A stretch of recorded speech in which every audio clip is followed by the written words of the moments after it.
వర్షం cinema release గురించి Balayya unstoppable షోలో ప్రభాస్ చెప్పిన మాటలు అందరికీ ఇంకా గుర్తే ఉన్నాయి.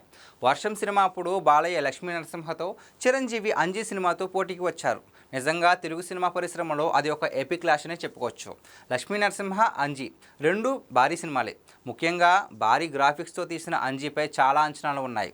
ఈ మధ్యలో రిలీజ్ అయింది ప్రభాస్ వర్షం. లక్ష్మీ నరసింహ మంచి హిట్ అయింది.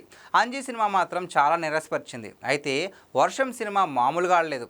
ప్రభాస్కి ఫస్ట్ బాక్స్ ఆఫీస్ పడింది ఈ సినిమాతోనే. ప్రభాస్ స్టార్డమ్ పెంచింది వర్షం సినిమా. 2004 సంక్రాంతికి కనిపించిన ఆ క్లాష్ ఇప్పుడు 2026 సంక్రాంతిలో రిపీట్ అయ్యే ఛాన్స్ కనిపిస్తుంది. చిరంజీవి, శంకర్ వరప్రసాద్ ఇప్పటికే సంక్రాంతికి ఫిక్స్ చేశారు. ప్రభాస్ రాజసాబ్పై ఓ డౌట్ ఉండేది, కానీ నిర్మాత విశ్వప్రసాద్ అఫీషియల్గా జనవరి 9న వస్తుందని ఖరారు చేశారు. ఇక సెప్టెంబర్ 25న రావాల్సిన బాలయ్య అఖండ 2 అఫీషియల్గా వాయిదా పడింది. కొత్త డేట్ చెప్పలేదు, కానీ అఖండ లాంటి సినిమాకి సరైన సీజన్ సంక్రాంతి. పండక్కి 3 పెద్ద సినిమాలకు అవకాశం ఉంది.